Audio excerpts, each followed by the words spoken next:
I'm gonna fix your squat today.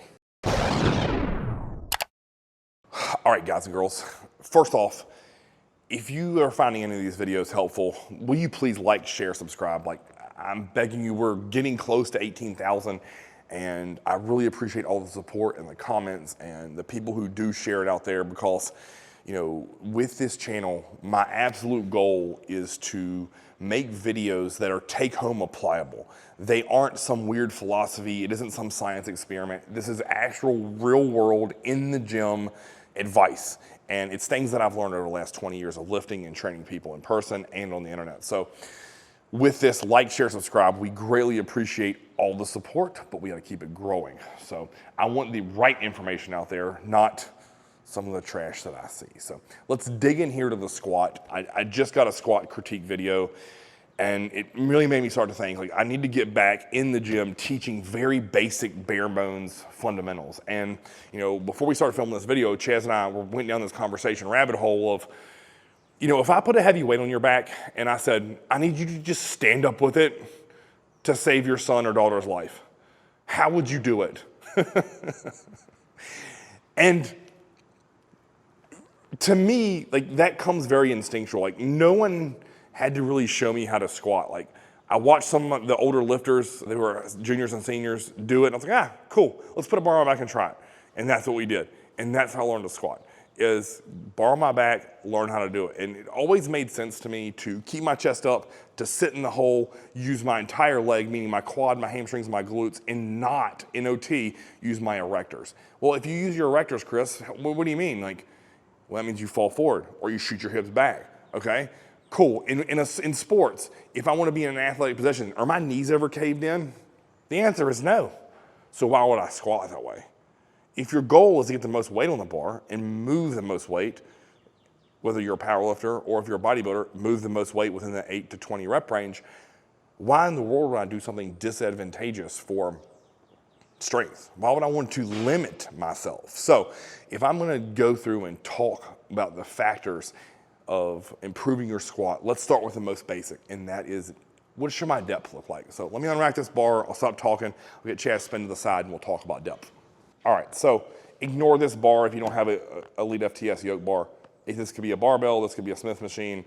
Honestly, what I'm talking about right now is could be applicable to the hack squat or true squat or belt squat, it doesn't matter. So what you'll find a lot of times is people will do really shallow reps. So they're here, here, here, here. Do you think that's effective?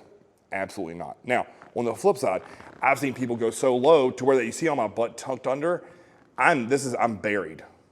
But this is a lot of spinal rotation at the bottom for me that I do not want. So I need to find a sweet spot. So in my opinion, what I'm thinking about, I know you can't see my knees because I have longer shorts on, I want hip to knee being parallel to the ground.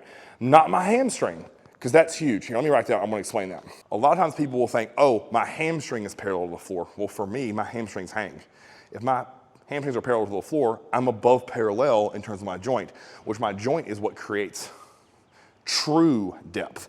So again, hip, you can feel that on your corner of your body above the top of your leg, and then your knee needs to be parallel. So without the bar on my back so I can talk to the camera, right there for me is what I want to be. Not tucked under, not here, but I want to be right there to where my hip is parallel to my knee. With that depth, that's where I need to focus all my effort and energy. So if that means you need to pull a plate or two off the bar to get that depth, that's what we must do. So depth is number one. Too high or too low, both bad scenarios. We went right in the middle for a sweet spot. Next, I don't even want to do this with a bar on my back, but I will for you guys. So when I squat with this yoke bar, if the first thing that breaks on me is my hip, so think about someone, if Chaz came over and punched me in the hip, you saw what happened there? If he punched me in the hip crease, what happened? My ass shot back and my chest shot forward. So if that is your first movement of a squat, welcome your erectors, your glutes, and a lot of hamstring, and very, very little quad. So again, if I'm squatting for total leg development, I'm gonna get glutes and hamstrings no matter if I shoot my knees over my toes, which is what I want because I'm a bodybuilder. So the first motion needs to be knees towards the toe, right? So I'm gonna try to pull my shorts up a bit here, guys, so you can see. Again, the first motion needs to be there. And I'm only gonna go down a little bit just to get that impression. Then all I'm thinking about doing is just literally sitting on my heels. So if I'm here, look at that form. Much different than if I'm going here. If I'm thinking here, that's setting up for a good morning. Like if I'm gonna do a good morning, to here, that's a good morning. That's what we do not want when squatting. So I know if you're trying to move a lot of load or if you're trying to be like a glute dominant squatter, that is very different than what I'm talking about here. If that's you, ignore this. But if you're going for all around leg growth and strength, in my opinion, first motion has to be breaking the knee. End of story. Now, the next lesson I'm gonna teach is I'm having to swing across and show you what to do with your knees. All right, so I just talked about knees going forward on the descent. Next, what I don't want transitioning out of the hole. So let me squat down. See that? Look at that. Look, I instantly break the knee. It's instinctual. I'm talking to you. Break the knee, get the depth. Now, look where my knees are in relation to my elbows. I'm gonna sit them on them. You see that? This is a good, powerful stance. Now, I don't even want to demo this because I'm afraid I'm gonna hurt myself. If you go this way with your knees, you're losing and cutting off glute. So what I want to think about is actively pressing my knees out. So bam, up. Do you see that? If your knees come in on the transition up, you're losing power, specifically glute drive. We do not want that. Also, you're stressing the dog piss out of your knees. So please, I'm not gonna even demo that mess again. Think about knees out, out. If you can't do that with whatever weight you have on there, strip down to a weight that you can do that with. This is extremely simplistic, and then you restart the progression up. So let's say you're squatting 315, and out of the whole of every exercise, or every rep, your knees come in. Okay, strip down the 2 plates and see if it happens. Set your camera up, your phone. If it happens with 225, go down to 185. If it happens at 185, go down to 135. If you're still doing it with body weight, you have a serious glute deficiency. Fun fact. So you have to actively think about driving your knees this way. Now, they don't actually move out. You notice when I stood up, they didn't come out.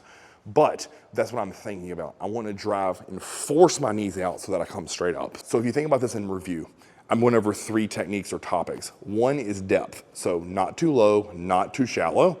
Number 2 is I'm thinking about breaking at the knee, not the hip. So what that does is create a better posture for strength where I'm not getting a ton of low back into it. And then finally, number 3, I'm thinking about taking my knees out and not letting them come in. So if you want to improve your squat, if you want to grow your total leg, meaning quad, hamstring, and glutes, do these 3 tenets, put them into your program, and I promise your legs will be bigger, better, and definitely stronger once you humble yourself and start back at square one. Because to me, that's the most fun of lifting, right? Is when you get to restart your progressions. Yes, it may be humbling. So again, I've squatted as much as 5 plates on my back before.